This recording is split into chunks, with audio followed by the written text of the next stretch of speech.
السلام علیکم. ابرار رشید آپ کی خدمت میں حاضر اور آپ سے ریکویسٹ کہ اگر ابھی تک آپ نے اس چینل کو سبسکرائب نہیں کیا تو اسے سبسکرائب کر لیجئے گا. جو بیل آئیکن ہے اس کو ضرور پریس کیجئے گا. آپ کا بہت بہت شکریہ. کہتے ہیں گیدڑ کی موت آتی ہے تو وہ شہر کی طرف آتا ہے یا شہر کا رخ کرتا ہے. کچھ اسی طرح کی صورتحال ہے. گزشتہ روز سابق وزیر اعظم عمران خان نے اپنے پاؤں پر کلہڑا مارا.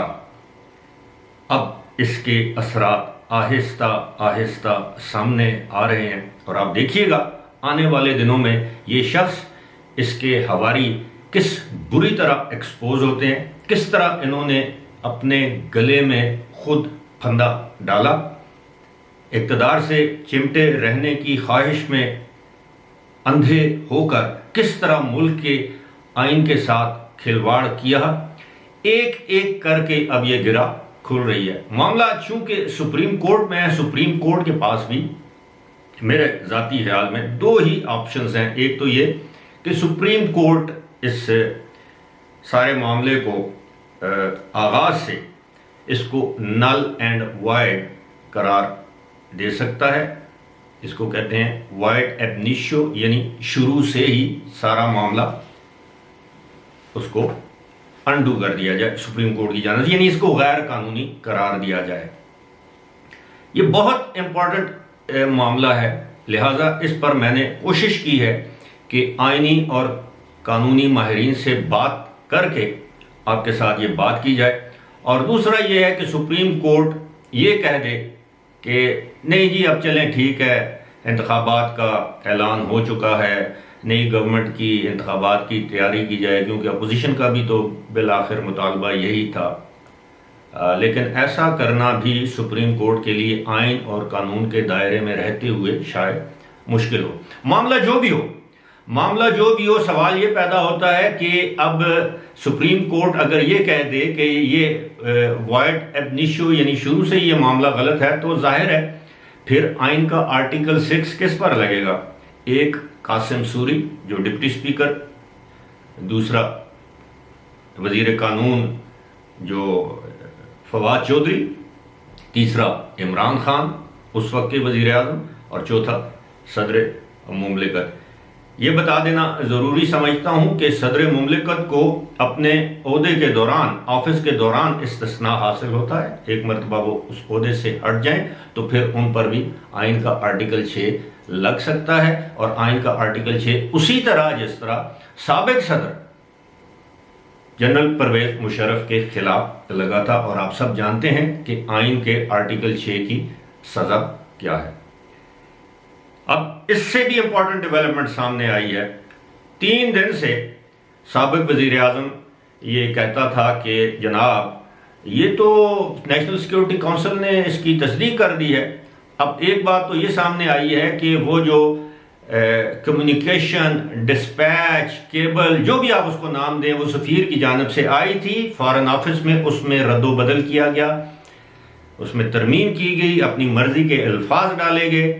اور یہ بات پاکستان کی اعلیٰ ترین سیکیورٹی ایجنسیز نے اس کی تحقیقات کی ہیں, اور اس وقت کی حکومت یا اس وقت کے وزیر اعظم کو بتا دیا تھا کہ اس میں کوئی سازش نہیں ہے. اگر حکومت کے پاس کوئی ایسا ثبوت ہے تو ان کے سامنے رکھا جائے, لیکن ایسا نہیں ہو سکا. تو ایک ایک کر کے یہ گرہ کھل رہی ہے. آج بلاول بھٹو زرداری نے ایک اور دھماکہ کر دیا, اور میں سمجھتا ہوں کہ بالکل حق بجانب ہے. انہوں نے متعلقہ اداروں سے بشمول فوج اور دفتر خارجہ سے اور نیشنل سیکیورٹی کونسل سے یہ مطالبہ کیا ہے. اب نیشنل سیکیورٹی کونسل میں مسلح افواج کے 4 اعلیٰ ترین افسران بیٹھتے ہیں, جس میں چیئرمین جوائنٹ چیف, جس میں آرمی چیف, جس میں نیول چیف, جس میں ایئر چیف, اور ISI کا DG. یعنی یہ 5 عسکری اعلیٰ ترین افسران اس میں موجود ہوتے ہیں. تو انہوں نے, بلاول نے مطالبہ کر دیا ہے کہ یہ ہمیں بتایا جائے کہ کیا اپوزیشن کے 197 ارکان اسمبلی کو نیشنل سیکیورٹی کونسل میں غدار قرار دیا گیا تھا. کیونکہ اسی کی بیس پر آئین کے آرٹیکل 5 جس میں اسٹیٹ کے ساتھ لائلٹی وفاداری ہر شہری کے لیے یہ لازمی ہے، لیکن قومی اسمبلی میں یہ کہا گیا کہ یہ 197 لوگ جو ہیں وہ ان کی اسٹیٹ کے ساتھ لائلٹی نہیں ہے، یعنی ریاست کے ساتھ ان کی وفاداری نہیں ہے، یہ ریاست کے غدار ہیں۔ اب دیکھنا یہ ہے کہ ریاست کے غداروں کے خلاف مقدمہ درج ہوگا، کیونکہ بلاول نے یہ بھی کہہ دیا ہے کہ اگر وہ غدار ہیں تو ان کے خلاف مقدمات درج کیے جائیں۔ یہ کیا یہ نیشنل سیکیورٹی کونسل نے یہ جو ادارہ ہے اس کے اندر اس طرح کی بات ہوئی ہے، ان کو غدار قرار دیا گیا، اس کی وضاحت کی جائے، اور آج یا کل اگر ISPR کی جانب سے یہ وضاحت آ جاتی ہے کہ ایسا ہرگز نہیں ہوا، نہ ہی غداری کا کوئی ایشو زیر بحث تھا، اور یہ جو ڈیمارش ہوتا ہے، یہ جو ایک احتجاجی مراسلہ دوسرے ملک کے سفیر یا اس کے سفارتکار کے ہینڈ اوور کرنا ہوتا ہے، یہ ایک انتہائی معمول کی بات ہے۔ میں پہلے بھی کسی ویڈیو میں ذکر کر چکا ہوں، لیکن اصل بات یہ ہے کہ بہت سے پاکستان میں سو کارڈ سینئر تجزیہ کار وہ عوام میں ایک لحاظ سے ڈس انفارمیشن پھیلا رہے ہیں، ان کو خود علم ہی نہیں کہ یہ ڈیمارش کیا ہوتا ہے، کمیونیکیشن کیا ہوتی ہے، کیبل کیا ہوتا ہے، میمو کیا ہوتا ہے، آفیشیل لیٹر کیا ہوتا ہے، نوٹ وربیل کیا ہوتا ہے۔ یہ ساری چیزیں جو ہیں یہ اس سے آری لوگ ہیں، یہ صرف اور صرف وہ لوگ ہیں جو عوام کو گمراہ کرنے کی حکومتی سازش میں باقاعدہ طور پر ملوث ہیں، اور یہ نہ صرف اس سازش میں ملوث ہیں بلکہ میں سمجھتا ہوں کہ اس وقت پاکستان میں جو کھلواڑ کیا جا رہا ہے، اور جس کو میں ذاتی طور پر یہ سمجھتا ہوں کہ سول مارشل لا لگانے کی ایک سازش کی گئی، ایک civilian so called elected prime minister نے پاکستان کے آئین، پاکستان کے قوانین کو پاؤں تلے روندا اپنے حواریوں کے ذریعے، اور ایک بات شاید وہ یہ بھول گیا کہ جب مشکل کٹھن وقت اور حالات آتے ہیں تو سایہ بھی ساتھ چھوڑ دیتا ہے۔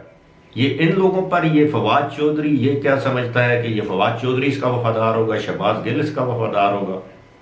اور دوسری بات یہ ہے کہ اگر یہ سازش ادھر ہو رہی تھی تو پنجاب میں کس پاگل کتے نے کاٹا تھا کہ عثمان بزدار کی گورنمنٹ ختم کر دی، اور اب آپ درپے ہیں کہ کس وقت پنجاب کی اسمبلی کو ڈیزالو کیا جائے، اپنے ایک اور ورکر کو آپ نے ادھر پنجاب کا گورنر لگا دیا ہے، عمر چیمہ کے کیا نام ہے اس کا۔ یہ سارے معاملات جو ہیں خدا کا واسطہ ہے، خدا کا واسطہ ہے، کوئی سن رہا ہے تو سن لے۔ اس قوم کے ساتھ، اس پاکستان عظیم ایک ملک کے ساتھ یہ کھلواڑ بند کیجئے۔ اس وقت پوری دنیا ہم پر ہنس رہی ہے، اور خدا نخواستہ کوئی دشمن ملک اس سارے معاملے کا فائدہ اٹھا لے تو سازش تو دھری کی دھری رہ جائے گی۔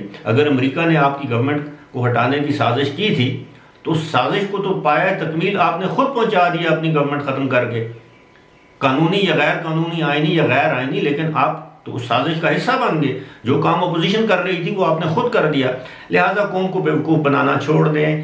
یہ پتہ نہیں، خیر یہ جو قوم یوتھ ہے یہ بھی اس طرح کے لوگ جس معاشرے میں موجود ہوں، وہ معاشرہ میں سمجھتا ہوں کہ اب میں کیا بولوں، اس معاشرے کی کیا صورتحال ہوگی، وہ معاشرہ دیگر معاشروں میں قابل عزت اور محترم کبھی نہیں رہ سکتا۔ فی الحال اسی کے ساتھ مجھے دیجیے اجازت، خدا حافظ۔